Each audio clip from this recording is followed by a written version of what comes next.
Kabajamtoota hordoftoota koo egaan har'a jechuudha akkuma jalqaba viidiyoo kootii yookiin taabileelii koo irratti argitanitti yaada ani qabadheetii dhufee argitaniitii jirtu jechuudha. Yaadichi ani qabadheetii dhufe maanni egaa yeroo dheeraadhaaf ani armee sabboontuu dubbisaaniitiin ture nin beekanii lakkoofsa isaaniiyyuu beeksisaba isaanii hunda isaanii nin beekanii jechuudha. Obboleewwan isiit irraa jalqabee hanga harmee isiititti hanga mucaa isii hundattiyyuu dubbiseenii beekaa isaan illee na beekanii jechuudha. Sababa kana ta'eefi amma wanti ani yaade takka jirti waan isiin odeessitu kana hunda isaayyuu isaan irraa mirkaneeffatuu barbaade jechuudha. Nagaan isiniif haa ta'u kabajamtoota hordoftoota koo akkam jirtanii nagaa qabdanii nagaan qaba galata rabbii bakka jirtanitti nageenya rabbii isiniif haa baay'atu. Ani nagaan qaba isinis akka nagaa qabdan abdiin qaba rabbiin biraa jechuudha.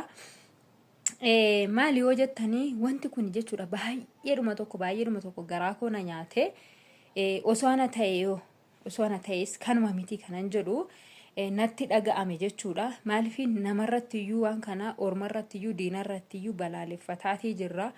Maaliif wanni kun ta'a maaliif godhama maaliif jedhama maaliif wanni akkana namarratti raawwatama akkasuma immoo jireenya namaa keessa galuu maaliif barbaachisee kan jennu namoota baay'ee irratti kaanee raawwanne kana dura dubbataatii turre lolaatii turre jechuudha. Akkasuma immoo dhufee gaafa saba keenya keessatti yookiin immoo obboleessa keenya irratti obboleettii keenya irratti wanni kun argamu baay'ee waan nama jibbisiisu jechuudha. Waan baay'uma tokko nama saalfachiisudha.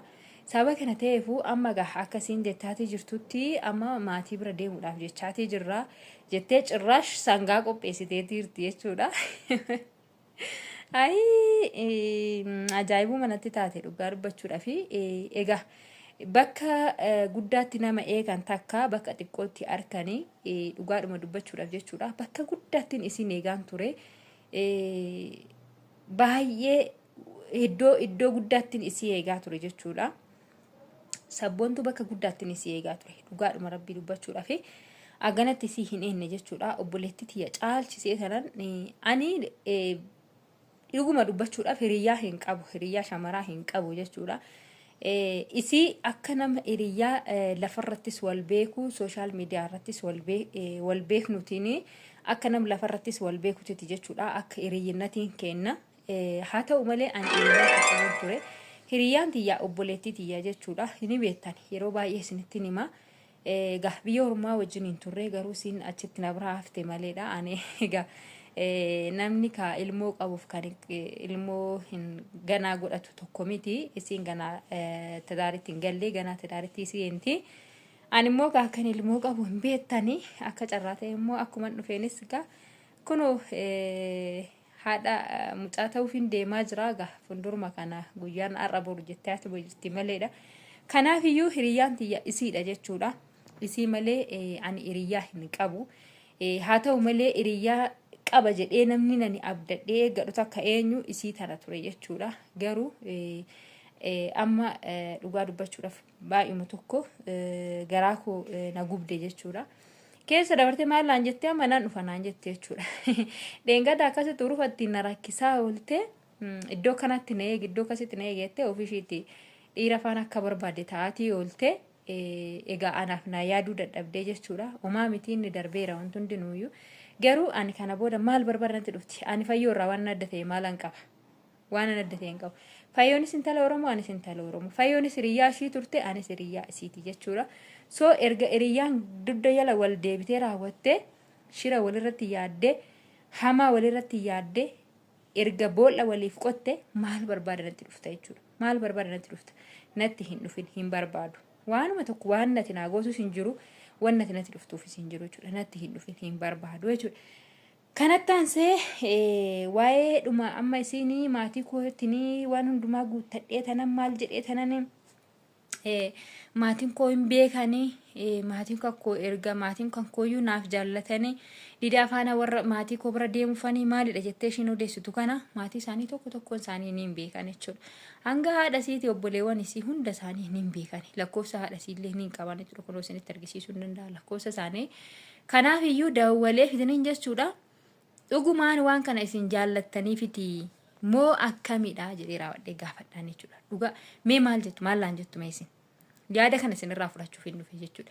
Sababni isaa waan kana booda yooni qobaadhuma kootitti itti dhaqee itti seene akka hin rakkanne na wajjin ta'a. Dhugaa waaqaa dhugaan isiniin jedha bar na wajjin hin ta'a jechuudha. Bilbila haadha siirratti dawwalee fi waan kana zadeedhaan gaafadhu mooyyuu afuma duuchaadhaan zimminni raawwannee dhugaadhuma amma isiin dhattee didaa fudhattee raawwattee warra isii deemtutti eegnu moo bilbilee fi gaafadhuun waan kana dhageessaniitii jirtu dhugumaan isinumatu jaallatee fi dhugumaan isinumatu waan hunda guutee fi ta'u waan kana keessa isii seentee jedhee raawwadhee gaafadhu moo calliseetuma asitti dhiisu. Nan beeka hunda isaanii jechuudha bilbila obboleessa ishiillee hin beekan. So kanaaf iyyuu mee gaafadhuun immoo maal godhu natti hima kana gaafii isinirraa gaafataa jira. Namoonni baay'een keessaa immoo koomentii ishii jala kan isin kaleessa viidiyoo isin kaleessa galakkiste irratti ilaalan ture. Dhugumaanii yoo ati didaa fudhattee raawwattee maatii kee bira deemte akka ati didaa faana wal fuutan akka ati didaatti heerumte si amanna kan jedhaniin hedduutu jira jechuudha. So namoonni baay'een immoo hin amannulleedha wanni kun dhugaa miti kan jedhantu jira jechuudha. Osoo ijaan akkanatti argitanu odoo argitanu akkanatti mana keessa wajjin deemanii raawwatanii mana keessa wajjin deemanii algaa iddoo dhaabatan pilaanii itti baafataa jiranu iddoo itti meeshaa naqatan saalonii keessa deemanii soofaan asiin taa'uu qaba firaashiin asiin taa'uu qaba algaan asiin taa'uu qaba miina asitti kushiinan iddoo kana iddoon itti mi'atti dhiqatan iddoo kana jedhanii osoo isaan akkasitti mana keessa asifachi deemanii raawwatanii waliin mana keessa gangalatanuu hin amannu jettanii hin amannu jettanii isin barii jechuudha. Amma waan ta'e sana hanga isaan wajjiniin innaa sireerra ciisan waan ta'e wajjin godhan sana argitanitti hin amantan natti fakkaata garuu. Inde kazii balaa minaalle qoy maaltu jira kana caala. Kana caala amma jarri kuni kanuma caala maaluma godhu. Guyyaa sanbataati anaannan dhufa naan jettee ana urufa na oolchite isa faana oolte. Kun akkasittiin isa faana oolee pilaanii mana kootti baafataa oolee. Mi'a mana keessatti bitachuudhaaf jedhan algaa meetira meeqa akka isaan meetira kaamsaa hoosni ta'e wayya isilachuu dubbaadha waan ta'eef hin jenneen ijoollee baay'een isilachuu dubbaadha waan ta'eef meetira kaamsaa hoosni ta'e wayya. Kanaaf iyyuu jechuudha namoonni baay'een keessan hin amanne warri jettani ishi yoo maal godhan amantu mee natti hima. Mee yoo isaan maal godhan amantu. Namoonni baay'een maal jedhu gaafaatti didaa qabattee raawwattee warra kee maatii kee bira deemtee gaafatana si amanna. Jedhanii ani immoo kanuma asitti isiin guyyaa barbaadde haa deemtu bilbilee fi haadha isiiti sagalee haadha isii sirraa waraabee yoon isinii fidee maal jettu kana irratti koomentii naaf kennaa jechuudha. Lakkii dhiisii maaltu si gatee maal gochi olii gadi oduu deemtaa maal gochi haadha isii irrattis bilbiluu dhadhaa. Wanti dhufe geduma haa dhufu booduma irratti jettu soo taatanii koomentii naaf kaa jechuudha. Baruu barbaanna nutirree akkuma kee cannaqabneetii jirra. Bilbiliitii waan kana irraa nuuf hubadhu nutillee dhaga'uu qabnaa hin jettu yoo taatanis immoo koomentii naaf kaa jechuudha. Koomentii keessan irratti hundaa'ee tanan qophaa kan koboroo dhufte asitti na huute wanni nani godhu hin jiru. Kanaaf iyyuu koomentii keessan ilaalee koomentii keessan irratti hundaa'ee isinii walii galee kara itti deema jechuudha. Kanaaf iyyuu koomentii keessan naaf kaadha. Koomentii keessan eegee waan isin naan jettan ilaalee yoo dawwalis naan jettan dawwalee sagalee haadha isii waraabee isinii fida yoo immoo dhiisi naan jettanis dhiisaa jechuudha. Kanaafuu namoonni sagalee kana hanga dhumaatti dhaggeeffattan koomentii naaf barreessatee koomentii keessan irratti hundaa'ee waan isin naan jettan taasisaa jechuudha. Kanaaf gaafa sana maal goona soba ishii isii harkatti qabnee raawwannetti gadi isii teessisna. Ofii isiitii asumatti shagashagataa jirti malee maatii wanta quba irraa qabannatti hin fakkaatu. Osoo maatiin quba irraa qabaatanii takkaatu mucaashii fidanii firaatanii dhufanii asitti isii ilaalu jechuudha. Lamaatu immoo aga kana asin teessu qaata silaa dhabdee mucaashii ilaallatti. Maal jette karaatu cufaadha itti kalees karaa maaltu cufe hindee jaarmarroon asin jiru si jammar jaarmarroon asin jiru bar jaarmarroon asin jiru bar eenyu kan karaa cufe jaarmarroo karaa cufee jira jette ara xoosi tumbusaasi jaarmarroo fudhadhu siin jedhan afaan kootini mana init bakka soba callaa